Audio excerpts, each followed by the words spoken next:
Everyone, this is Maria Morales for FanSided, and today I am joined by the two-time, trying to make it three-time PFL featherweight champion, Lance Palmer. Lance, thank you so much for taking the time today. Thanks for having me on. So before we jump into it, man, how is the week going? I know that the fight week is always a little stressful.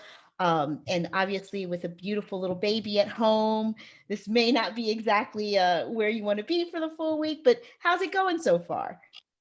This has actually been the easiest week throughout this whole process because when my fight didn't happen on June 10th, I was able to go back home and go back to training and then spend Father's Day at home and then report back yesterday. So I didn't have to be here for 24 whole days. So that was actually really good how it worked out for that. But I mean, it just feels like a regular fight week this time for the most part. We're still have to be quarantined into our red zone here, but Mhm. I don't have to be here for 12 days again, which is nice. So this fight week is good. It's exciting to be here and get right down to it. Basically, get in town, start bringing the weight down, weigh in Thursday, fight Friday, and go home. So I mean, depending on how I feel after the fight, I may go back home Friday night. So I drive to Atlantic City from Ohio because I train in New Jersey anyways. So for me, it's like if I feel good enough to be able to drive home, like after my last fight, I didn't have any injuries or anything. So I packed up my truck and headed out. So it was actually really nice. Oh, wow. And now, obviously everyone's still following the COVID protocols right now. So there's the quarantine. Has the PFL told you guys whether or not going into the playoffs and into the championships, whether they'll be changing some of that, or does it seem like it's going to be like full quarantine process through the whole season? I honestly haven't really asked about it, but I know that they're changing some things up for that. And I know it's going to be in Florida. So Mhm. obviously, with Florida, they don't have any protocol for COVID anymore. Maybe the athletic commission may ask for COVID testing when you arrive there, but there shouldn't be any type of quarantine. I mean, I know with the UFC and with Bellator, they do a COVID test when you get there, but they don't even do a quarantine fight week. You basically are free to go about throughout the entire week. So that's one of the big differences that will be nice for those fights at least. Yeah, absolutely. And the good thing for you is that you had that opportunity because the fight fell through on the 10th that you were able to go home, obviously spend some time with the family, but in that, was there anything extra that you felt you were able to get out of your training to start preparing for this fight? I mean, this is an opponent that I was, at some point I felt that I was going to fight. And even in 2019, I thought he was going to be the guy to come out of the other side of the bracket. And Mm, then a lot of things, I mean, crazy things happen when you have a tournament set up with a bracket and right. just like people missing weight. And then way the fights go down, a lot of things can happen. So we never ended up fighting before. So this is actually a fight that I'm motivated and excited for. So he's a great opponent, obviously a great record behind him. And he's a tough opponent, but also somebody that I respect as a fighter. So it's a different feel. It's kind of hard for me to fight people that nobody really knows of. Like my last two opponents, they may be good fighters or they may be tough or they may be durable, but if nobody knows who they are, they're not motivated to watch me fight. Like Right. even my own fans and friends and family, they don't know who these people are, and it's hard for me to get motivated to fight for those people that I love and care about, because at the end of the day you're getting paid to do it, which is great, but also you're trying to build a legacy and you're trying to Right. build, you can only do that off of wins of, people that know or recognize a person's name. You could have Right. a bunch of nobodies on your record and you could be 20-0, but if nobody knows any of those people, you're still not proven yet. So that's kind of where I'm at in my career as far as proving that I am or am not the best. And the only way to do that is to fight well-known guys who are ranked highly or highly touted. And I feel like Movlid is one of those guys, even though he hasn't been in other big organizations before or anything like that. I mean, he's proven that he's definitely a worthy opponent. Yeah, absolutely agreed. And it's kind of interesting because like you say, like you want to be motivated and you want the people around you to be motivated, to engage, to watch. How difficult is it then, coming off of a loss against Bubba Jenkins and the way that that fight went down, like how do you get yourself back into the right mental like space? Because it's just such a different dynamic as you make that transition to move on to the next fight. I think the biggest thing about that fight, there was a lot of things outside of it that led to it, and I didn't really even want to be here, let alone fight and be in a fight. I didn't really want to be here because I was just had a newborn daughter. I was just in a position where we were put in this 17-day quarantine and weren't able to leave or do anything from that aspect of it for the COVID protocols. And then on top of that, we really just weren't able to do the things that we normally do during fights. And that was 17 days. You still have 2 weeks of a fight camp during that period. So it's just, it was tough. I wasn't there mentally for that fight, to say the least. So I couldn't really take much from that fight because I just knew that I wasn't there. I had no motivation to be in a fight. I was motivated to go home and see my daughter and get out of being here for 17 days, basically. So that aspect of it was a little rough. And all I had to do was just move forward from it. There was nothing really I could take technique wise from it. It was just go out and make the next one count. And that's what I'm here to do, regardless of whether I make playoffs or not. If I don't get a finish by the second round or whatever, it's for me to go out and get a win and be able to, if I don't make the playoffs, then I don't make the playoffs, but at least I have, July, I have vacation with my family and be able to enjoy myself and still enjoy my life. I mean, this isn't the end all be all for me, whether I win or lose. So that's the other thing too, is life or death with fighting of a win or loss. You put so much pressure on it, or put so much pressure on trying to get a finish just to make the playoffs. It takes the joy out of it. So for me, it's just about going out, having fun and performing. Obviously that's what we're trying to do. We're performers and obviously we're athletes, but our sport is about going out and being exciting and basically pleasing the fans. And I'm not somebody who goes out and tries to please people, but I think that the more exciting a fight or matchup is, the more the fans like it. And I think this is one of the most exciting matchups that I've been able to be in the last couple of years. Yeah, I was gonna say because like I feel like you sell yourself short a little bit because while you may not be going out there to, necessarily please the fans, you have put on, throughout your tenure in the PFL, some fantastic and exciting performances.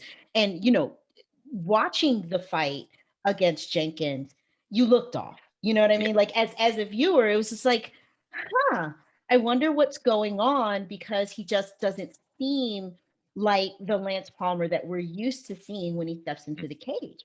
So I want to ask you with that because you've kind of alluded to it. You have a family now, you're a girl dad, first time dad. Definitely it changes and it affects your outlook on things.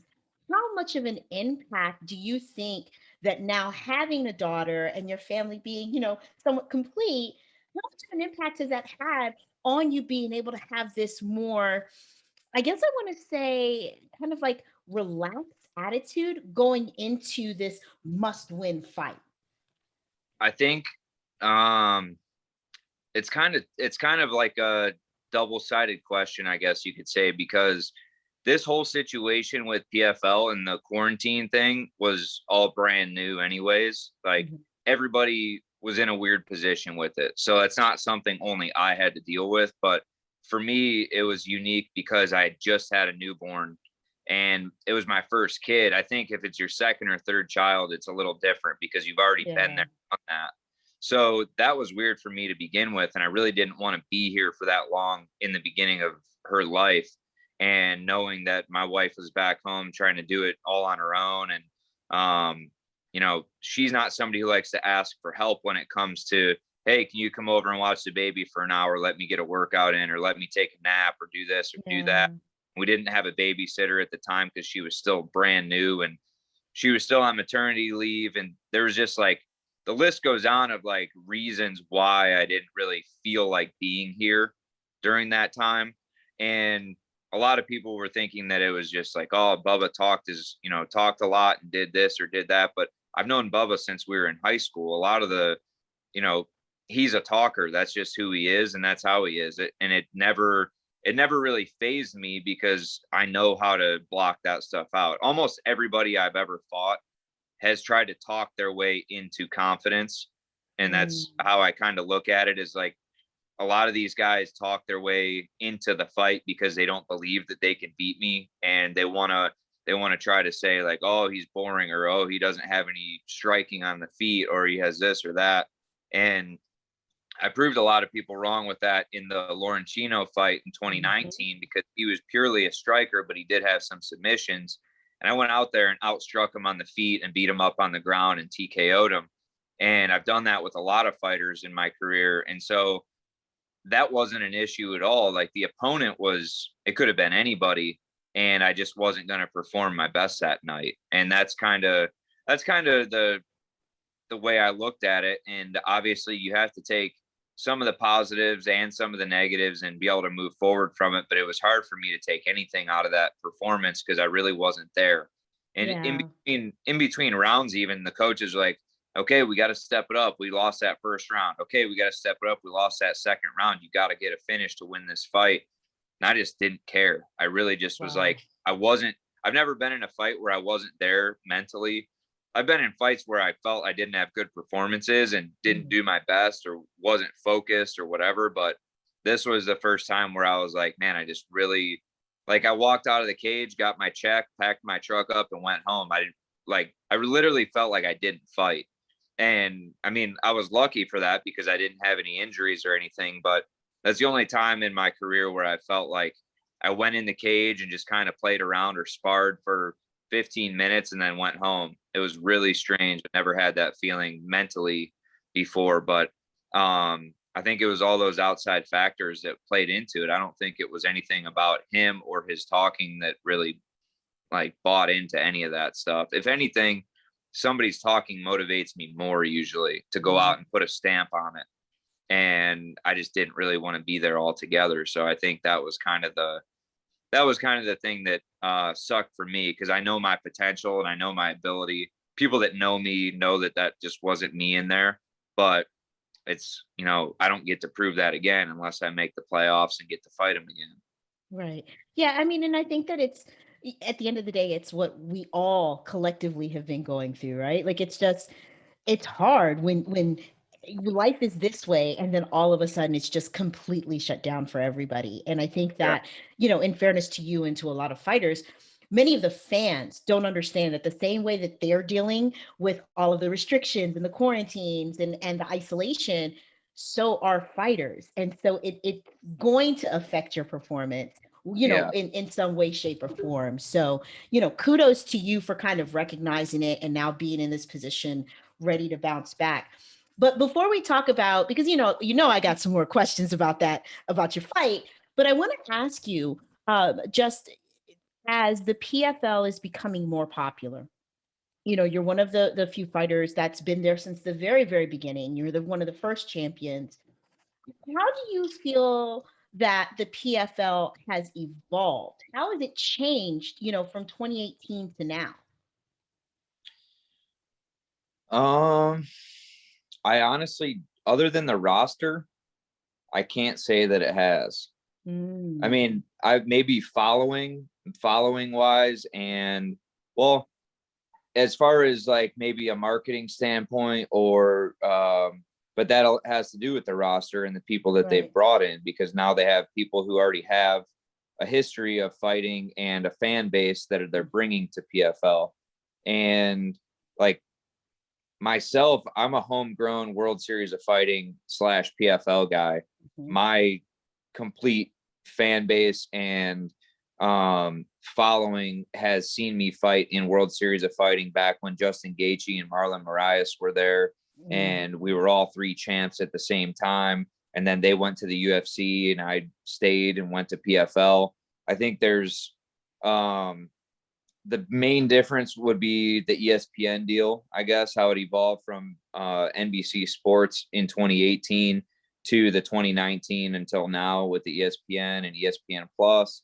And as far as evolution of, I wouldn't call it an evolution for this year's playoffs. I would probably say that it may be a mistake to only have 4 people in the playoff, because when you look at playoffs from 18 and 19, those were some of the most exciting fights of the entire season, outside of even the finals, in my opinion. And you're not going to get that, because you're going to get 2 guys who just want to make it to the finals on each side of the bracket. So they're going to fight smart and try and get a win. You're not going to see those exciting fights like when they have to fight twice in one night and they're trying to, get 2 guys out of there in one night.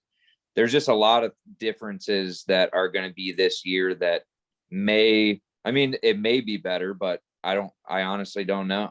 We won't know until after it happens. So I think as far as like an evolution, I don't feel that there's been much of an evolution besides the people that they're bringing in and trying to get involved, like Ray Lewis and Wiz Khalifa. And I mean, that stuff is all great and it's all fine and dandy. But when you look at it, PFL as a whole, I don't feel that it has grown or evolved from any aspect other than the roster. The roster has gotten a lot tougher and a lot better in every weight class.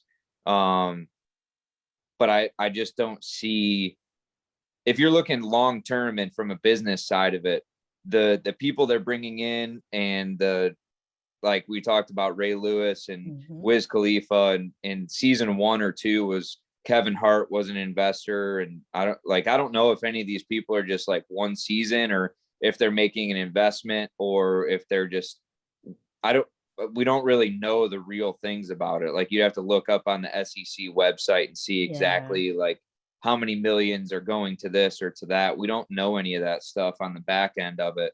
And we really don't know. I mean, we can look up numbers for ESPN Plus and which fights draw the most views and things like that. But I don't know. I've never really looked into it. So I don't know if it's actually growing or if it's just the fan base has grown from the people they've signed, like Rory and Pettis and Verdum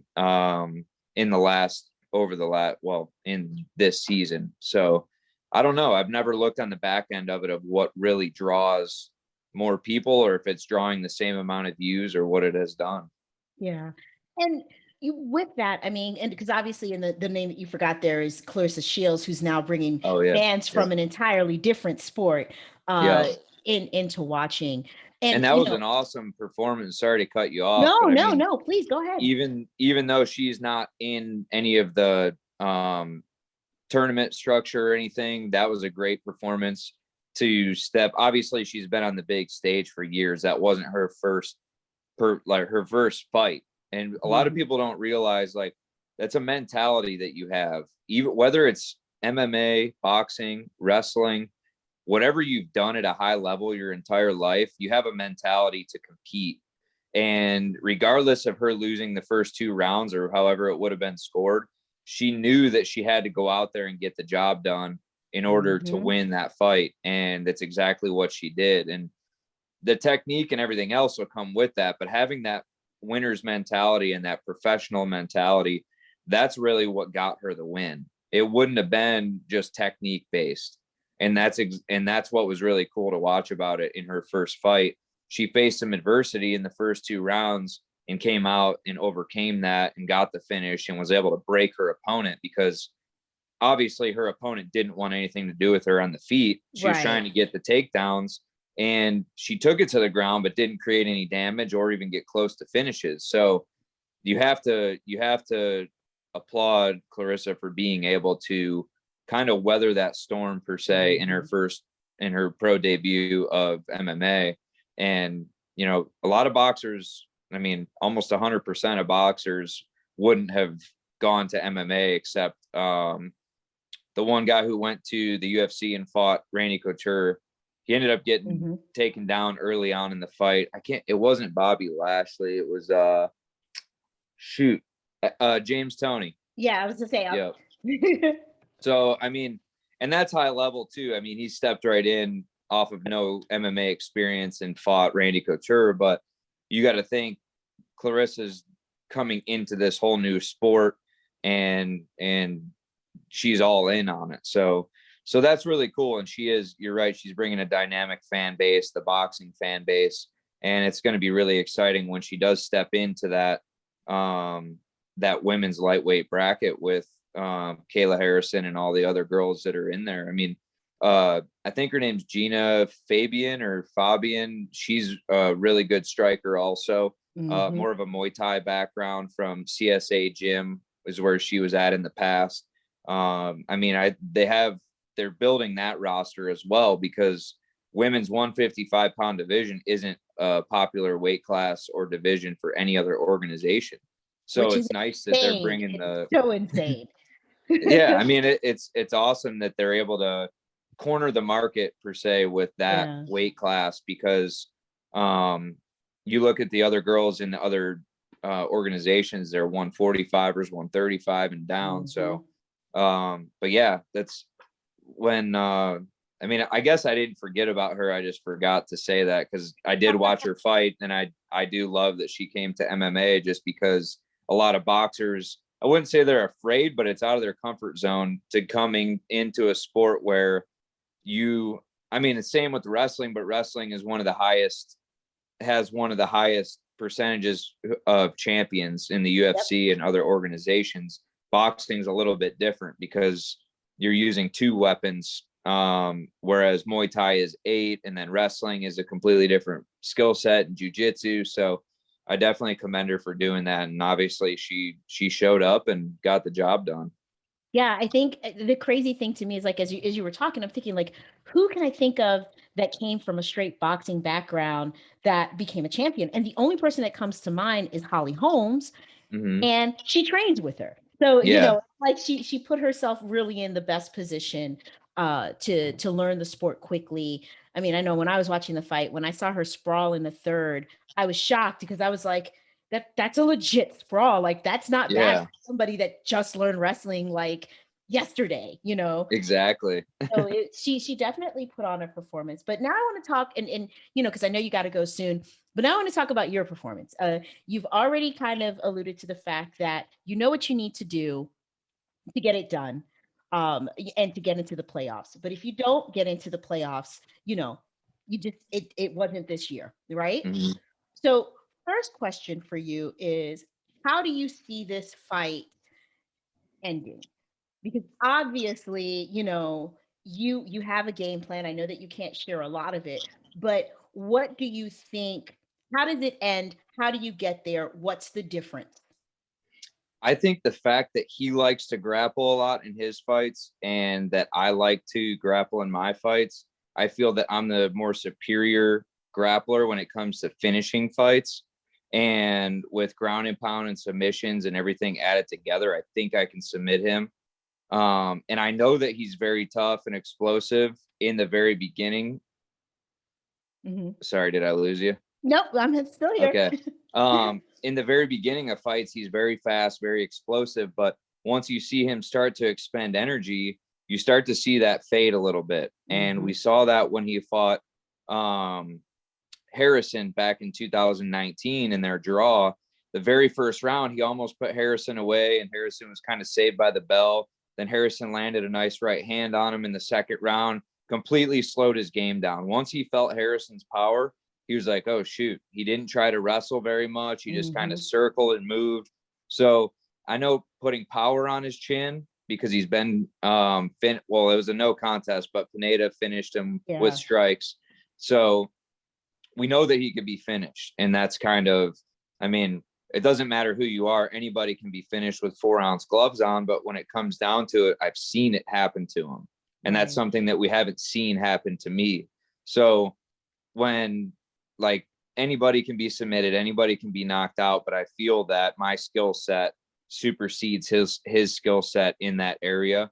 And you never know, it could be a complete striking match with some defended takedowns early on, or some grappling early on that doesn't lead to anything. But I think that I can put him in bad enough positions that I can get the finish with the submission. And do you think that you will be able to finish it in the first to get all of the bonus points, or are you just saying I'm going to finish him, not quite sure when?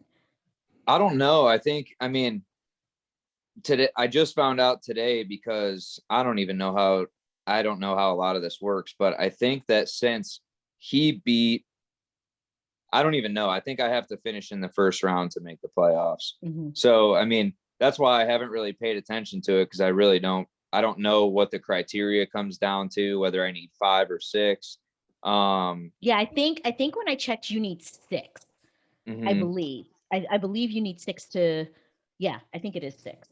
Yeah, because if I have 5, then Shaman Marias has 5 as well. Mm-hmm. But then it goes to criteria of, I have no idea what after that. So but when it really comes down to it, I mean, I just want to go out there and put on a good performance. And if I do get a finish, then that's great. You know, I'm excited for that. But just having this opponent and knowing that this is a great opponent, and it gives me the ability to go out there and show my skill set. Absolutely. And, if you make it into the playoffs, obviously you're going to make that run for your third title. If you don't make it into the playoffs, it's still a win-win. You get to go and vacation and enjoy time with your baby and your wife. But going into next season, because next season will be here before you know it, Mm-hmm. with the PFL bringing in all of these new names and folks in other divisions, will you continue to stay at featherweight, or do you think that there are intriguing enough fights and matchups for you, maybe at lightweight or in another division, that you may consider moving up? I probably wouldn't consider moving up. I'm short for 145. Obviously, the weight cut is never easy to 145, but I think 155, the guys are just a lot bigger, and it's not fun to make featherweight, but it's also, I don't know. I mean, I think I could compete okay at 55, but it's just not where I've seen myself being a champion. I see myself being a champion at 145, and that's really all I've ever pictured, to be honest. But I don't know. We'll see. I mean, win and make playoffs, or win and don't make playoffs, I'm still going on vacation because it's already scheduled. So, like, I know that they're in August at some time, but I don't even care, to be honest. So I'm going to go enjoy myself and be with the family and do our thing with that. But it's early enough in July where I can have a good time and have a good weekend, and then just get ready for a fight. Cause I mean, I'm prepared for a 3-round fight off the couch. So I feel like if it came down to that, I mean, the motivation would be awesome if I do make the playoffs, but if I don't, then, vacation will be a full vacation if I don't make the playoffs. So, as far as that goes, for negotiating afterwards, I mean, I don't really know if it's going to be PFL or somewhere else, but, because when you talked about next season being here before you know it, if I don't make the playoffs and technically my obligations are up for this contract, so we'll see how it goes and see what happens next. I mean, I know that I've been a company guy from the very beginning, and that was kind of my gripe last year. Was I've been a company guy, and they didn't really take care of any of us throughout last year with COVID. They just said, "Oh, we're not fighting this year. We're not going to compensate anyone for anything." And so that was my main gripe with them as far as that goes. But I've always continued to be a company guy because I could have just chose not to fight this year. I could have just, but then that only hurts me because then I'm out for more than a year. I'm out for 2 years at that point, and then what? It doesn't do anything for me except prove a point. I still don't get to provide for my family. I don't get to fight and do what I love. And I don't want to fight forever. So that was kind of what kind of made the whole situation bad. Was it's a year and 4 months out of my life where I don't get to compete, and I wanted to be done fighting by the time I was 35 or so, and I'll be 35 next February, and I still feel young and hungry and not beat up. So I Right. don't want to I don't want to stay in it forever to the point where mentally I don't feel right, or physically I'm all banged up. I mean, I've wrestled since I was 9, so my body's banged up anyways.